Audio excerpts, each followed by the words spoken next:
दोस्तों बहुत सारे कलेक्टर एडिशंस अनाउंस हो रहे हैं मनोज गुप्ता जी के द्वारा, जिसमें सबसे अनोखा, सबसे अनूठा और सबसे बेहतरीन है पराक्रम वन। क्या है इसमें खास, क्या है इसके अंदर कॉमिक्सों में, कौन कौन सी कॉमिक्स इसमें इंक्लूडेड है, आइए जानते हैं सब कुछ पराक्रम वन के बारे में। पराक्रम वन में 3 कॉमिक्स अनाउंस हुई हैं, जिसमें पहली है शीतान, दूसरी ध्रुव खत्म और तीसरी है अंत। ये तीनों कॉमिक्स अपने आप में आइकॉनिक कॉमिक्स हैं और इन कॉमिक्स में जो सबसे खास बात मुझको लगती है वो है इनकी action packed story. In stories में एक्शन है, प्रॉपर एक्शन, आपको इतने अच्छे एक्शन सीक्वेंस मिलेंगे जो है ना, धुआंधार एक्शन जो चलता है वो एक्शन सीक्वेंसेस में आपको देखने को मिलेंगे। फास्ट पेस पर कहानी चलती है, इमोशंस का एक बहुत तगड़ा सैलाब इनमें रहता है। और हम शीतान की बात करें, ध्रुव खत्म की बात करें, अभी इनको डिटेल में हम डिस्कस करेंगे, तो एक बहुत अच्छी, जैसे एक स्टार्टिंग में एक दौर चला था जब हमने आवाज़ की तबाही, चुंबा का चक्रव्यूह, ध्रुव की शुरुआती कॉमिक्स देखी थी, जिसमें एक के बाद एक एक्शन पैनल्स होते थे, धुआंधार एक्शन होता था, फाइटिंग हो रही है, स्टोरी है। तो उन्हीं चीज़ों को आगे बढ़ाते हुए आर्टवर्क बहुत ज़्यादा उम्दा, आप कह सकते हैं ये पीक है आर्टवर्क की, बेस्ट आर्टवर्क है अभी तक का मेरे हिसाब से। मुझे ध्रुव का क्लासिक स्टार्टिंग के ध्रुव के बाद ये वाला आर्टवर्क सबसे ज़्यादा अच्छा लगता है। ये एक कहना है दौर जो चलता है, सबसे महत्वपूर्ण और सबसे बेहतरीन दौर की कॉमिक्स है ध्रुव की।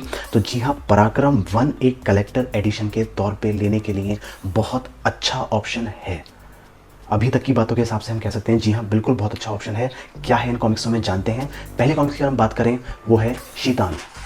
इसमें कॉमिक्स की शुरुआत होती है जिसमें आपको दिखता है वनपुत्र देखने को आपको मिलता है, वनपुत्र की फाइट होती है और राजनगर में बर्फबारी हो रही होती है। एक सीक्वेंस आता है कि सेम हरकत महानगर में भी की गई है, नागराज ने उसको रोक लिया एंड उसके बाद अब राजनगर में ये चीज़ होकर आ रही है और मेहमत से ध्रुव की फाइट, अलग अलग तरीके से फाइट्स होती हैं, इतने अच्छे ये एक्शन सीक्वेंस आते हैं।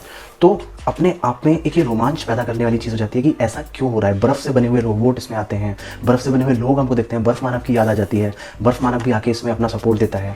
फिर आगे चल के ये लोग इन लोगों को रोकने के लिए इनके जगह यानी कि अंटार्कटिका जाने की बात करते हैं और वहाँ पे जाने के बाद वहाँ पर एंटर करते ही जो डॉक्टर वर्गीस यानी बर्फ़ मानव है, इसको डस लेता है एक स्नेक, आइस स्नेक, और उनकी जान हो जाती है खतरे में। उसके लिए ध्रुव अपने आप को सरेंडर कर देता है।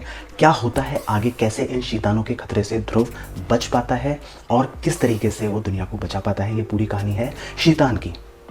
इसके बाद अगर हम बात करें ध्रुव की, तो दूसरी एक्शन पैक्ड में जैसा आप इसका कवर पेज देख सकते हैं, ध्रुव को कढ़ाई में खौलाया जा रहा है, पीछे मौत जैसा कुछ खड़ा है, तो एक नरक वाला सीन इस पे बना हुआ है। ऐसा लग रहा है कि नरक के राक्षस ध्रुव को कढ़ाई में उबाल रहे हैं उसको सजा देने के लिए। शुरुआत भी इसमें ऐसे ही होती है, फ्रंट जो कवर देखते हैं इसमें यही आता है, मौत ध्रुव से कह रही है हमारे रास्ते से हट जा। ध्रुव भी कह रहा है कि मेरा दिल बहुत तेज़ घबरा रहा है, ऐसा लग रहा है कि आज सही में मेरी मृत्यु होगी। शुरुआत बहुत धुआंधार है, दो गैंग आपस में लड़ रहे हैं, दोनों की लड़ाई के बीच में बहुत ज़्यादा नुकसान सिटी का हो रहा है, शहर का नुकसान हो रहा है और इसी के साथ साथ मंदिर को नुकसान हो रहा है। तो स्वामी भूति ये करते हैं, भूति जी कहते हैं कि मैं एक यज्ञ करूंगा जिसमें मौत साक्षात पृथ्वी पर आएगी। और इस यज्ञ के बाद लोगों में दहशत आ जाती है कि क्या सही में आ पाएगी, और कुछ लोग कहते हैं भाई नहीं, सब ढकोसला है, ऐसा कुछ नहीं हो सकता। और ध्रुव भी अपनी जब कष्ट पे चलता है तो उसका सामना होता है मौत से, और मौत एक के बाद एक अपने शिकार करने आई होती है। ध्रुव उसको रोकने की कोशिश करता है तो ध्रुव की भिड़ंत होती है मौत के सबसे खतरनाक प्राणी से, जो लगता है कि सीधा नरक से ही आया है। कैसे करके ध्रुव से जीत जाता है, लेकिन जब पता चलता है कि इसमें मिलने वाला डीएनए पृथ्वी का डीएनए ही नहीं है। और दूसरी चीज़, जब उसको एक लेटर मिलता है जिसमें लिखा होता है, नाम अपने आप उभर के आ रहा होता है, उस खाल से बना हुआ ये चरम पत्र इसको वो कह सकते हैं ये होता है। इसको जब अपने घर ले जाता है उसका दोबारा एक नया नाम उभर के आता है कुछ समय बाद, पहले हारून फिर लुंटी। तो ध्रुव इसको देखता है, कोशिश करता है बचाने की। बहुत बहुत बहुत ज़्यादा बेहतरीन एक्शन पैक्ड सीन्स हैं। और एंड में जब यहाँ से सीन आता है, जब ध्रुव का नाम इसमें लिखा आता है, तो ध्रुव ना घबराता है ना डरता है, क्योंकि भाई हमारा कैप्टन है, कमज़ोर थोड़ा ना है। सीधा जाके मौत को ललकारता है, कहता है इससे पहले मौत मुझ तक पहुंचेगी, मैं मृत्यु तक खुद पहुंचूंगा और उसका सामना करूंगा। तो क्या ध्रुव इस मौत का सामना कर पाएगा? क्या ये मौत असली मौत ही थी या फिर एक षड्यंत्र था?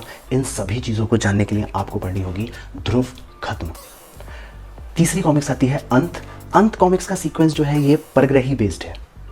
एक परग्रही आता है, वो डॉक्टर वायरस की बॉडी में होता है, एक और परग्रही आता है, वो ध्रुव से मदद मांगने की कोशिश करता है, ध्रुव से उनकी लड़ाइयाँ भी होती हैं।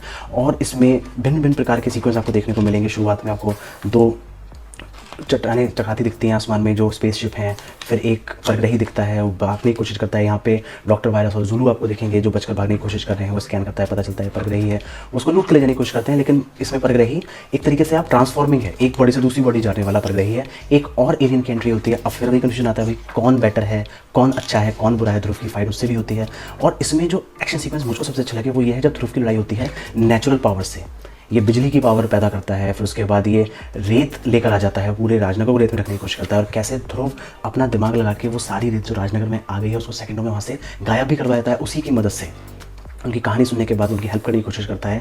और पूरे सीक्वेंस के साथ इन द एंड जब फाइट होती है तो कैसे ध्रुव उन परग्रहियों को हरा पाता है जो दूसरों की बॉडी पे कब्जा करने की और उनकी डीएनए तक को नष्ट करने की क्षमता रखते हैं। ये तीनों कॉमिक्स में एक से एक बढ़कर कहानियाँ, सिंगल इश्यूज़ हैं, कोई सीरीज़ नहीं है। या पराक्रम 1 में एक कोई सीक्वेंस नहीं चला अभी तक हमारे पास। जो भी कलेक्टर एडिशंस आते थे उसमें एक कंप्लीट कहानी होती थी, लेकिन ये अपने आप में पहला और अनूठा कलेक्टर एडिशन आने वाला है जिसमें 3 सिंगल कॉमिक्स हमको देखने को मिलेंगी और तीनों एक से एक बेहतरीन कहानी के साथ। तो दोस्तों मेरा सजेशन ये है कि जब इसका कलेक्टर एडिशन आएगा यानी कि पराक्रम 1, तो as a Dhruv fan, as a Raj comics fan, as a fan of the comic industry, आपके पास ये आपके कलेक्शन में ज़रूर होना चाहिए।